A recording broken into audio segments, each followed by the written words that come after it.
Olá, queridos estudantes da EJA, tudo bem? Eu espero que estejam bem. Eu sou o professor Juliano e hoje nós temos uma aula de arte. Como vocês sabem, iniciamos nossos encontros com alguma frase, algum texto que nos faça aí pensar sobre a nossa vida e também sobre o conteúdo da aula. Hoje eu trouxe uma frase de Kandinsky. Wassily Kandinsky, um importante pintor das artes aí que muito influenciou as artes como um todo. Toda obra de arte é filha do seu tempo e muitas vezes a mãe dos nossos sentimentos. Concordam com Kandinsky? Será que toda obra de arte ela é um produto do tempo em que vivemos, do momento em que vivemos, e também pode ser mãe aí, né? Definir, talvez, comandar os nossos sentimentos? Talvez, não é mesmo? As artes têm esse propósito, de maneira geral, mexer com os nossos sentimentos, e elas também são produto do momento em que vivemos. Os artistas costumam refletir, transmitir suas sensações de tudo aquilo que estão sentindo ou vivendo naquele momento. Por isso, o reflexo das artes na nossa história, em tudo que estamos vivendo. Eu gostaria agora que vocês registrassem o título da aula de hoje: Sentimentos, Formas e Traços. Peguem aí o caderno de anotações de vocês, a caneta, o lápis, escrevam a data e em seguida registrem o tema da aula. Vamos lá? Eu vou dar um tempo para vocês.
E então, registraram? Eu espero que sim.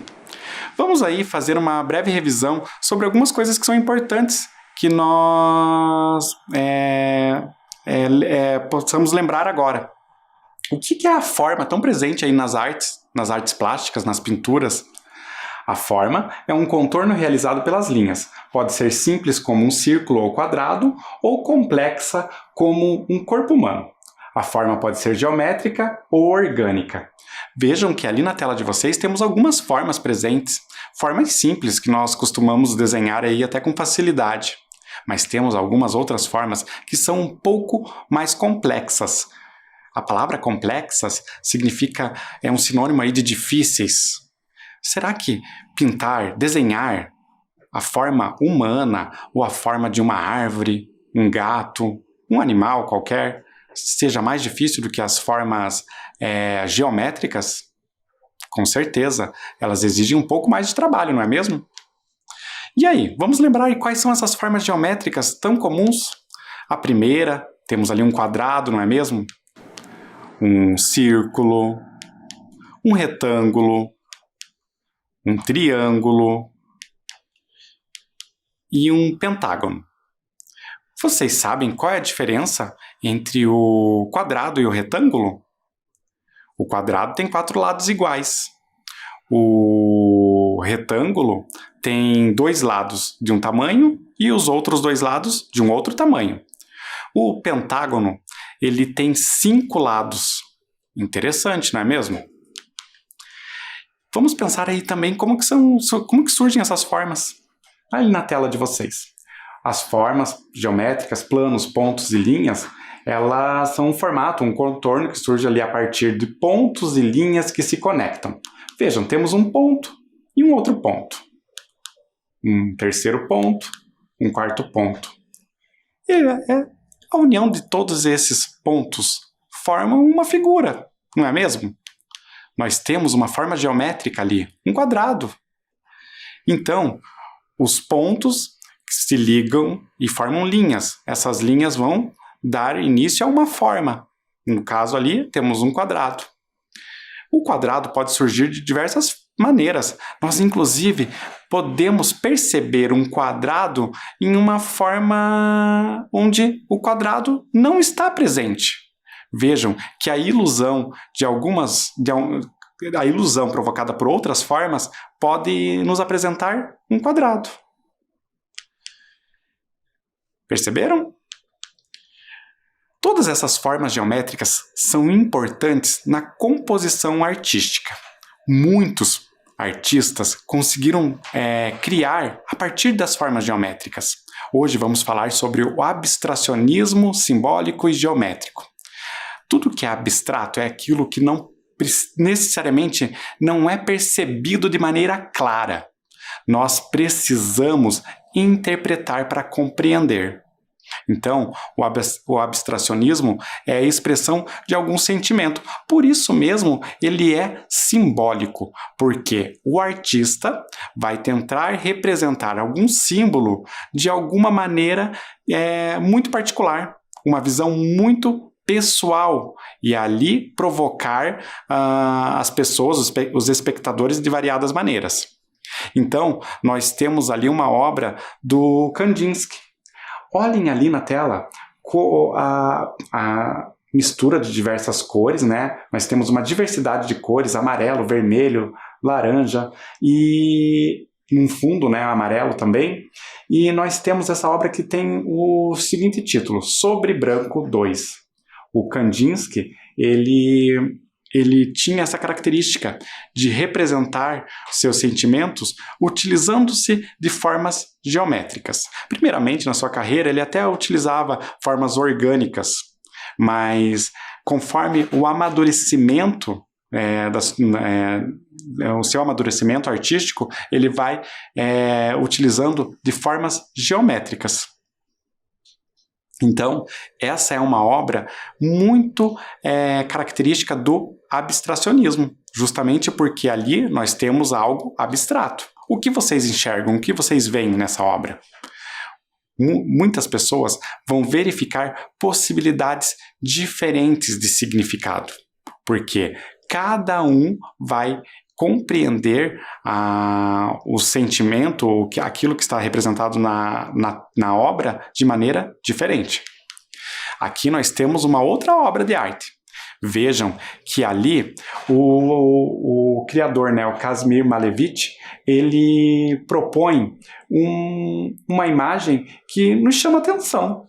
Olhem o título dela, Quadrado Preto sobre Fundo Branco. Chama atenção, não é mesmo? Ele utilizou de uma forma geométrica ali um quadrado da cor escura, uma cor preta, e nada mais além disso. Por isso mesmo, ele deu origem a uma corrente estética chamada suprematismo. Olhem ali uma frase do Malevich falando sobre a sua criação. Eu senti apenas noite dentro de mim, e foi então que concebi a nova arte, que chamei suprematismo. Percebam que o que ele sentia naquele momento era uma escuridão, a noite, e ele representou por meio da sua obra.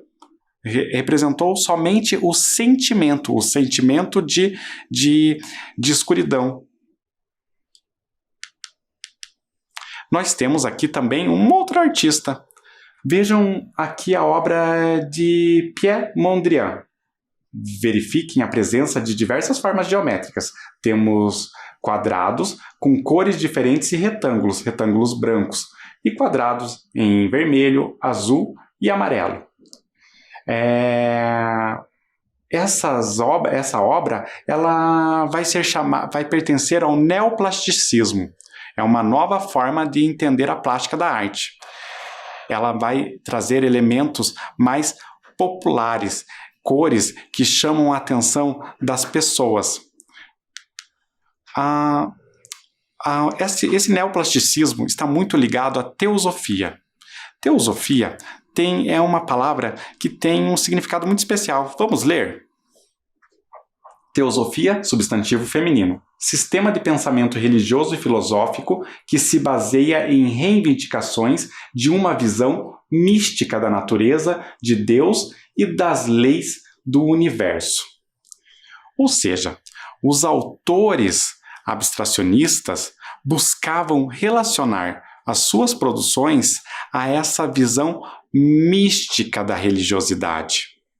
Por isso, talvez uma explicação para os seus sentimentos, tentando relacionar a sua produção a uma explicação religiosa. Nós temos aqui uma obra que não é um quadro, uma obra de arte que normalmente nós percebemos aqui em nossas aulas.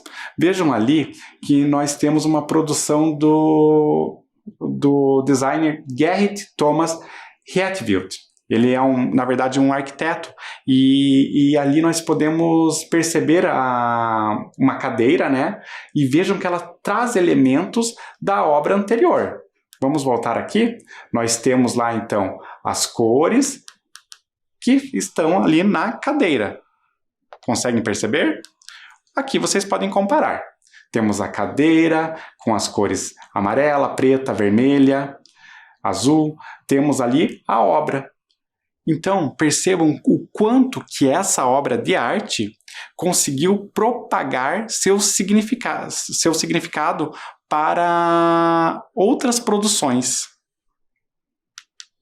Nós temos aqui outras produções arquitetônicas. Temos ali uma casa, não é mesmo, projetada por Theo van Doesburg, lá em 1923. Vejam que todas as cores da obra estão ali nessa maquete da casa. Também temos uma outra construção, não é mesmo?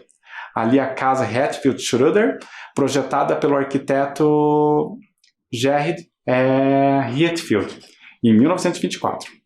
Conseguem perceber os mesmos elementos? As cores, o amarelo e o branco, e também as formas geométricas? Interessante pensar sobre isso, não é mesmo? Temos, além disso, uma outra fotografia que mostra ainda os elementos. Olhem lá, as mesmas cores, o amarelo, o vermelho, o azul, o branco, o preto, presentes. Ali a fotografia da casa Olga Baeta, projetada, né, pelo arquiteto Vila Nova Artigas, em 1956. Uma belíssima composição, né? Esse projeto do Vila Nova Artigas. E para vocês perceberem o quanto que esse abstracionismo ultrapassou as barreiras das artes, nós podemos perceber ali também no vestido, né,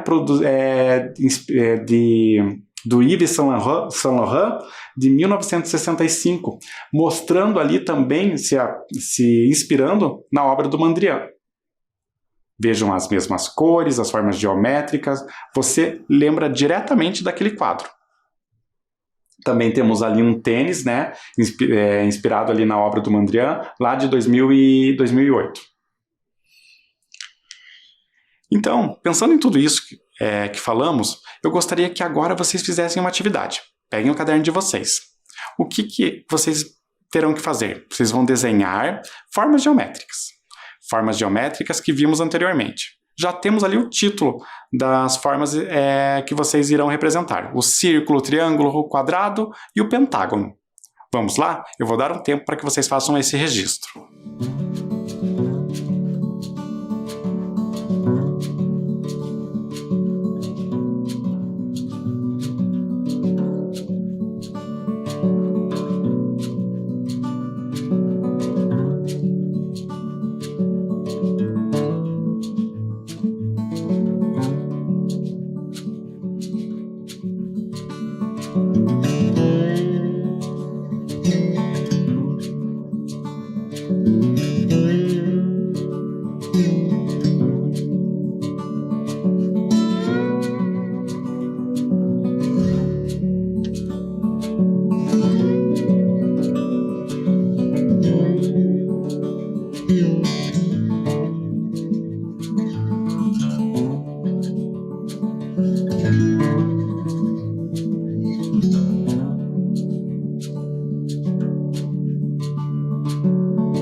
E aí, conseguiram fazer a representação?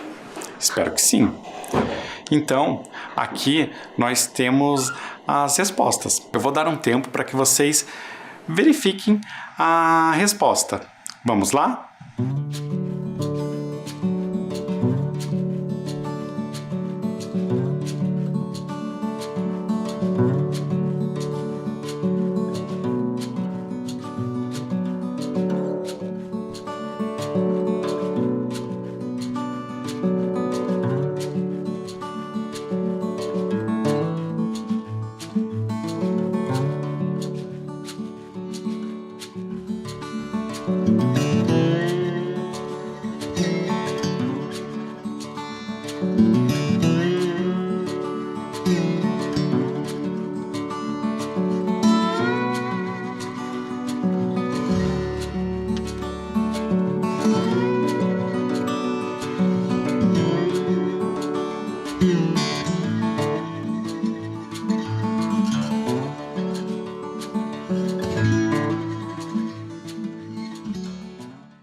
E então, vamos continuar?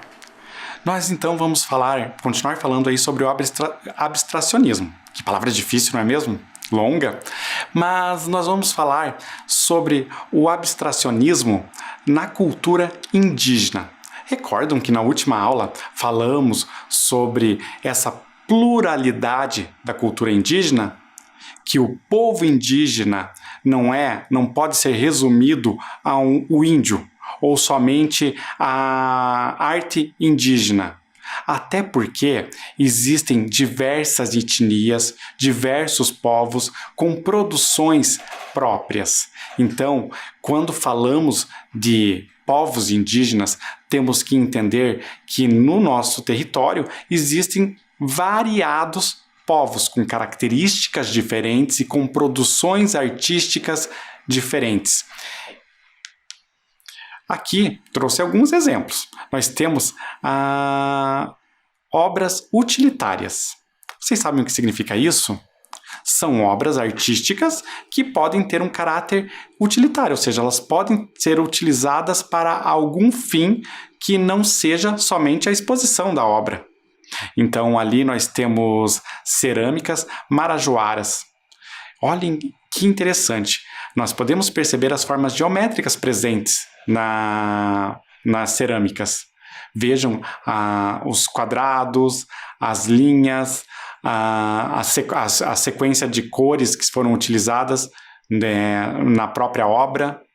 Então, essa é uma produção artística indígena e traz elementos do abstracionismo, ou seja, representa algo que faz parte do universo do autor, um sentimento ou uma expressão do autor na sua obra. Nós temos ali também um outro trabalho com cestaria, e ali nós temos essa produção da etnia Cuicuro. Verifiquem que também há a presença das formas geométricas. Conseguem perceber nos diversos elementos que foram apresentados ali, né, nos itens que foram apresentados, as formas geométricas? Continuando. O grafismo também pode aparecer no corpo, o grafismo corporal. Olha lá, vocês podem verificar ali na tela uma fotografia onde um indígena está utilizando de grafismo, né, esses desenhos no próprio corpo. Esses desenhos podem ter funções que são explicadas, o motivo pelos quais eles utilizam desses grafismos. Olhem lá na tela. Enfeitar, defender contra o sol, os insetos, os espíritos maus, definir hierarquia, expressar sentimentos, pedir proteção. Então, são vários os motivos pelos quais os indígenas podem utilizar dos grafismos em seus corpos. Então, desde uma razão muito específica e muito fácil de compreender, como evitar que a presença de insetos, né? Ou mesmo algo que possa ser mais difícil para que nós, de uma cultura diferente, possamos compreender. Mas vejam ali, definir hierarquia. Vocês sabem o que significa isso? Cada indivíduo, não é mesmo, daquele grupo, utiliza uma pintura própria, um desenho próprio, não é mesmo? As mulheres utilizam determinados símbolos, né, nesses grafismos, os homens usam outros, as crianças, por sua vez, utilizam outros símbolos, e assim nós podemos perceber como é definida a hierarquia desse grupo. E mesmo na expressão dos sentimentos. Recordam que na aula anterior falamos sobre uma cerimônia onde os indígenas faziam uma espécie de despedida de seus mortos? Uma cerimônia, uma celebração de despedida? Então, ali havia a expressão dos sentimentos. Então, eles iriam utilizar o grafismo específico para aquela cerimônia. Eu gostaria que agora vocês assistissem a um vídeo que vai mostrar um pouquinho sobre o grafismo indígena, mostrando e exemplificando como fazer uma rede modular. Vocês vão assistir o vídeo e daqui a pouco falamos mais sobre isso. Vamos lá? Então, vamos fazer a nossa rede modular. Vejam que nós temos aqui uma folha de papel sulfite. Ela é retangular. Não tem os 4 lados iguais, contudo, precisamos de uma folha quadrada. Então, vamos fazer uma dobradura de modo a obter essa folha quadrada. Dobramos a folha, fazemos uma marcação e vamos recortar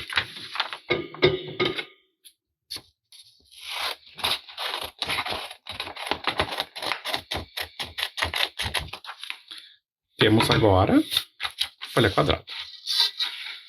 Precisaremos agora fazer novas dobraduras, dobrando dessa maneira para obter 4 quadrados dentro desse quadrado da folha.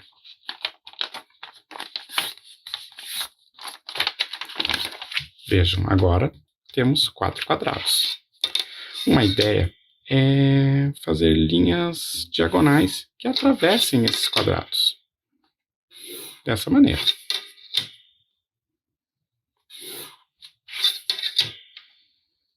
Olha que legal. Poderíamos continuar esse movimento. Vejam, tomando como partida essa linha invisível que divide os quadrados da folha, nós podemos traçar novas linhas.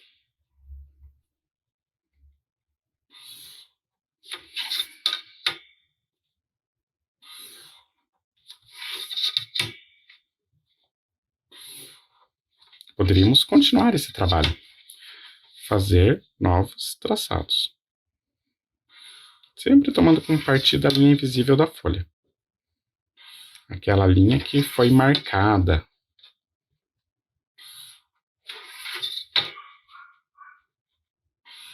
Dessa maneira. Agora, nós poderíamos, talvez, pensar em algumas formas no interior dessas linhas, como as que vimos anteriormente. Talvez esse movimento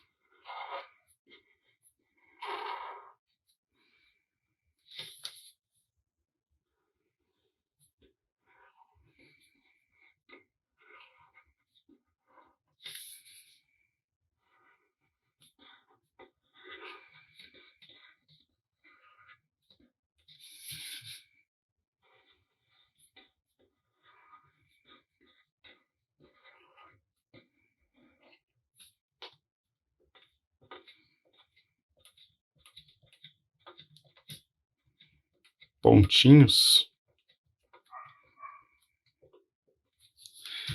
Já temos uma forma.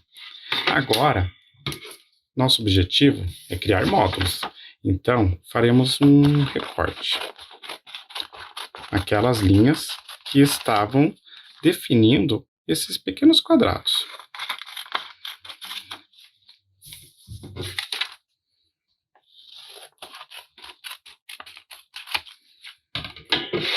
Podemos agora observar como ficou o nosso módulo. Vejam, são 4 partes que formam uma única imagem. E aí, acharam interessante? É bem diferente em compreender como funciona a utilização desses grafismos em elementos da nossa vida. Não é mesmo? Vocês perceberam o uso de diversas formas, muitas vezes formas geométricas.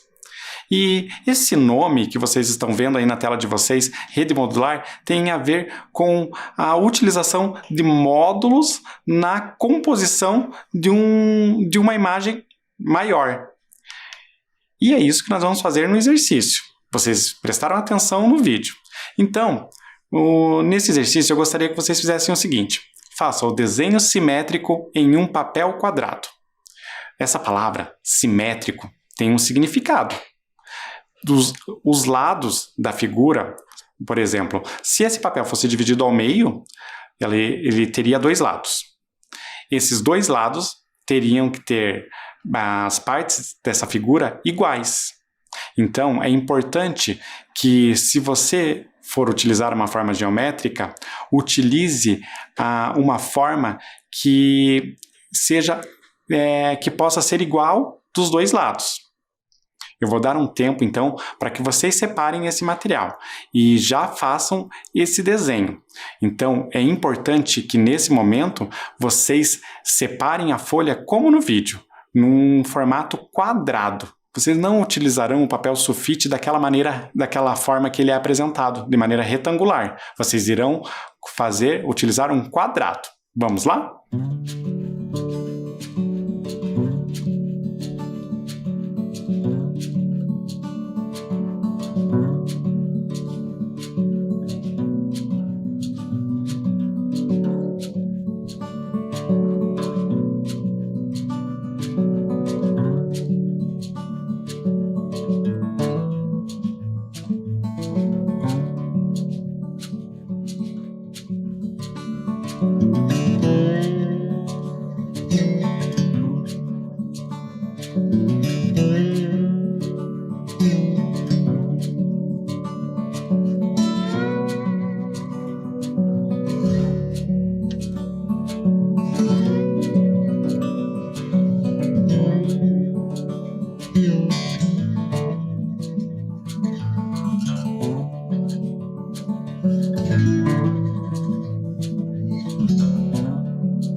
E aí, conseguiram fazer essa representação?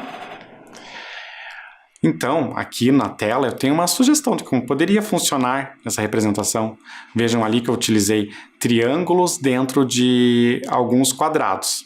Foram 4 quadrados. E dentro desses quadrados, 4 triângulos, com pontinhos ali para concluir a ilustração. Agora, então, eu quero que você conclua esse desenho. Você conseguiu? A partir dessa sugestão, será que você consegue elaborar esse desenho? Eu vou dar mais um tempinho para que você conclua essa tarefa.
Fizeram?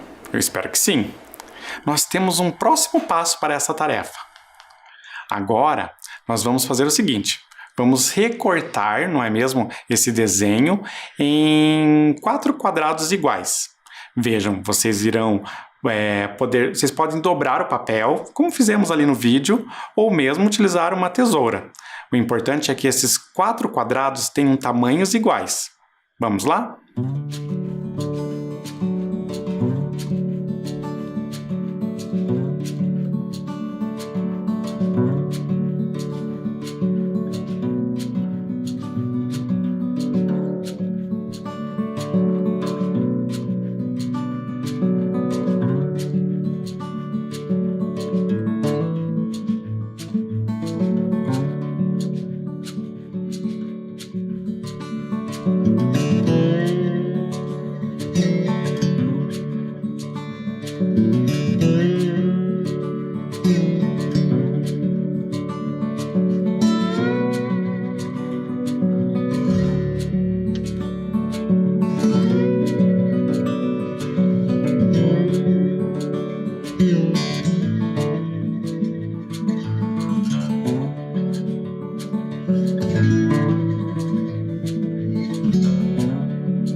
Conseguiram? Espero que sim. O nosso próximo passo é observar. Vamos observar como ficou esse módulo que vocês criaram. Vocês podem perceber ali na tela de vocês que quando eu destaco essa imagem do restante, uma parte dessa imagem ali, né, do nosso desenho, perdão, eu vou ter um módulo separado.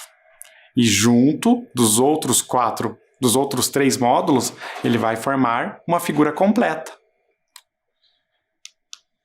Percebam que quando eu tenho cópias desse mesmo módulo, desse mesmo desenho com 4 módulos, eu posso juntar tudo isso e formar uma figura maior. Isso lembra bem uma coisa muito prática do nosso cotidiano. Vocês já perceberam como são construídas ou montado um piso na casa de vocês com cerâmica? Então a união daqueles azulejos, daquelas cerâmicas, vai formar um desenho. É da mesma maneira que funciona esse módulo. Continuando, eu vou apresentar a vocês um outro artista. Vejam ali na tela de vocês o Rubem Valentim. Ele nasceu em 1922 na Bahia e faleceu em 1991 em São Paulo. É um pintor, escultor, gravurista e professor brasileiro. Suas composições reconfiguram símbolos, emblemas e referências africanas. São figuras de religiões com traços de machados e flechas, cores das vestimentas usadas pelos religiosos. Traduz a forte presença da ancestralidade da África na cultura brasileira. Olhem que interessante, o Rubem Valentim tem essa preocupação de mostrar a importância da ancestralidade africana aqui no Brasil. Então, ele traz todas essas características para suas obras. Na tela de vocês podem perceber ali esses elementos. Olhem ali a obra da série Emblema, que pertence, né, ao construtivismo. Nós podemos perceber que essa obra de 1979 tem ali o vermelho, o azul, que são cores recorrentes. Lembram as cores, né, as cores usadas nas vestimentas dos religiosos africanos. Também temos os elementos geométricos, o círculo, temos os triângulos que podem ser percebidos, os retângulos, aquela figura que lembra quase a representação de um machado. Então, são elementos recorrentes na obra do Rubem Valentim. Outra obra dele é a Variação, também de 1979. Vejam que além das formas geométricas, nós podemos perceber ali as flechas, né, que sempre apontam para algum lugar, e os mesmos elementos recorrentes. Aquela união de uma flecha que pode ser misturada a um outro triângulo que forma quase uma figura, lembra um machado, e a presença da cor azul, recorrente também nas obras do Valentim. Eu agora tenho uma outra proposta de atividade. Vejam ali. Crie uma paleta de cores que tenham algum significado para você. Então, o que vocês vão precisar fazer? Criar uma paleta de cores. Isso quer dizer que vocês vão fazer uma escolha de algumas cores. Eu vou dar um exemplo aqui. Necessariamente, vocês não vão fazer a mesma coisa. Vejam lá. Eu separei algumas cores que eu gosto. Então, aquele azul claro pode representar para mim a paz. O rosa, a calma. Aquela cor mais avermelhada, um rosa mais avermelhado, a paciência. São 3 cores diferentes. Elas têm um significado para mim. Eu gostaria que vocês fizessem a paleta de vocês. Escolhessem cores que agradam a vocês. Então, e os seus significados. Então, nesse momento, se você tiver uma lápis de cor, giz de cera, canetinha, algo assim, utilize agora nesse momento e crie um significado. Lembrem de um significado, o que aquela cor te lembra. Vamos lá? Eu vou dar um tempo para que vocês façam esse exercício.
E aí, pensaram em algumas cores com algum significado? Tenho certeza que sim. Pessoal, hoje estamos terminando o nosso encontro por aqui. Eu já deixo marcado o nosso próximo encontro. Eu espero que vocês estejam gostando das aulas e principalmente estejam participando. Tchau, até o próximo.